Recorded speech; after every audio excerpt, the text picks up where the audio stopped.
Feminist Family Theory, presented by Josette Garcia and Brianna Hernandez. Feminist theory examines the nature of gender inequality and how the identity of women is influenced by societal systems. The theory is rooted in the feminist movement. Some basic assumptions. Women's experiences are central to our understanding of families. Gender is a socially constructed concept. Social and historical contexts are important. There are many forms of families. Emphasis is placed on social change. There is no objective, unbiased observation of humans. Terms and concepts. Sex refers to one's biological assignment as genetically defined at birth, male or female. Gender refers to social meanings and behaviors ascribed to one's sex. Categorization, the process of applying labels to behaviors and roles according to one's sex. Stratification refers to the application of value to different categories. Assigning social value to categories ranks those categories within the social context. Privilege refers to the social status given to one with more power and values in society. The concept of privilege requires feminists to ask not only who has the power, but who does not.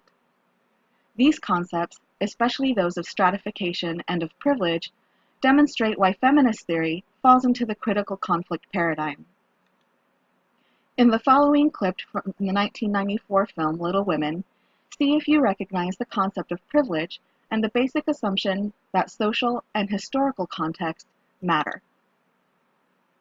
Was founded on. Come now, it was nothing short of a betrayal of our country's ideals. Our country's ideals? A constitution that denies the basic rights of citizenship to women and black people. They just passed the 15th Amendment, Jacob. They can vote. Black men can vote, Charles. A lady has no need of suffrage if she has a husband. No. You don't take one? Only medicinally. We'll pretend that you've got a cold. I agree. But if women are a moral force, shouldn't they have the right to govern and preach and testify in court? What is it, Miss March? I find it poor logic to say that because women are good, women should vote. Men do not vote because they are good, they vote because they are male. And women should vote not because they are angels and men are animals, but because we are human beings and citizens of this country. You should have been a lawyer, Miss March. I should have been a great many things, Mr. Mayor.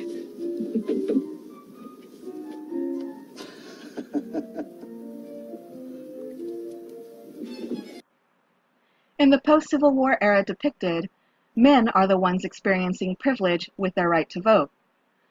When Mr. Mayor tells Jo she should have been a lawyer, she replies by saying, "I should have been a great many things," implying that having a choice for a career path is also a male privilege. Feminism and the Church. In its most basic form, feminism echoes eternal truths of the gospel, which affirms the equal worth of all people, the equal right to and capacity for spirituality, and the evils of abuse. Doctrine and Covenants 18:10. Remember the worth of souls is great in the sight of God.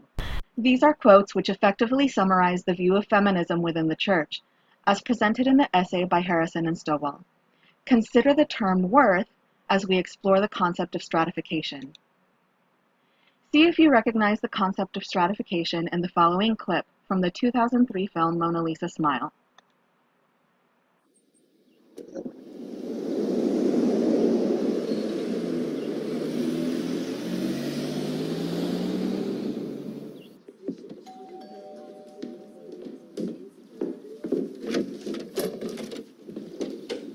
Miss Watson, come in. 7 law schools within 45 minutes of Philadelphia. You can study and get dinner on the table by 5. It's too late. No, some of them accept late admissions. Now, I was upset at first, I can tell you that now. When Tommy came to me at the dance and told me that he got accepted to Penn, I thought, oh God, her fate is sealed. She's worked so hard, how could you throw it away? And then I realized you wouldn't have to. You could bake your cake and eat it too. It's just wonderful. We're married. We eloped over the weekend. It turned out he was petrified of a big ceremony, so we did a sort of spur-of-the-moment thing. Very romantic. Look,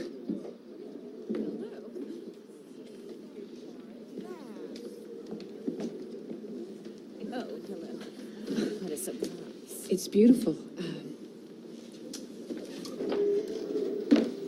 It was my choice not to go. He would have supported it.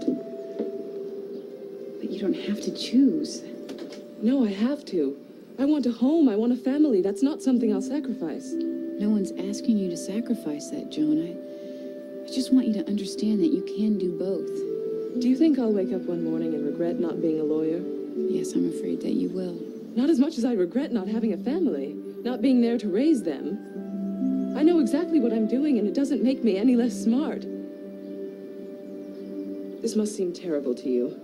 I didn't say that. Sure you did. You always do. You stand in class and tell us to look beyond the image, but you don't. To you, a housewife is someone who sold her soul for a Center Hall colonial. She has no depth, no intellect, no interests. You're the one who said I could do anything I wanted. This is what I want.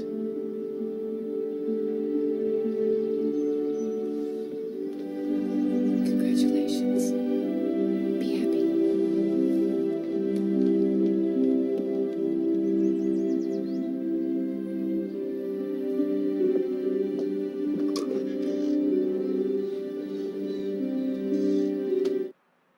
Like many in our modern society and feminists, Miss Watson places more value on having a professional career than of Joan's choice to be a wife and mother.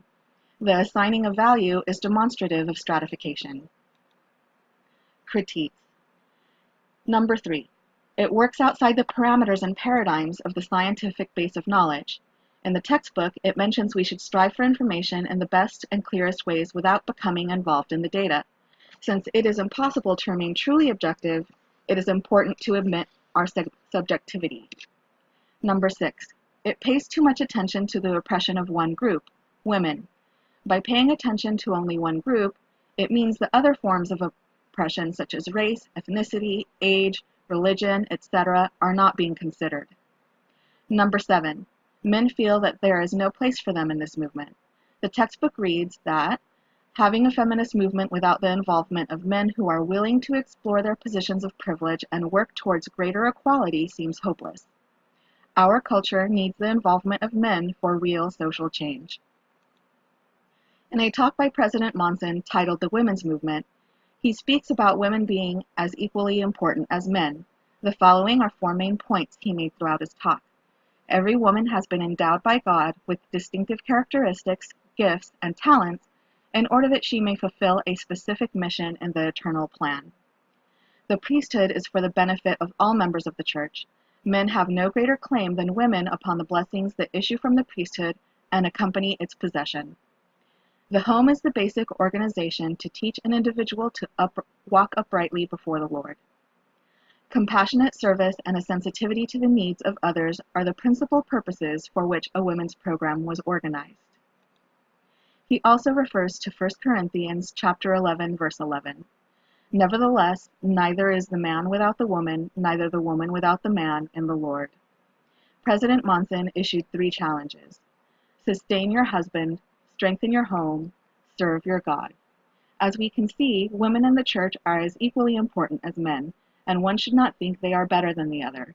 With Heavenly Father's help, we can learn to see everyone as sons and daughters of God, equal in His eyes. Thank you for watching our presentation.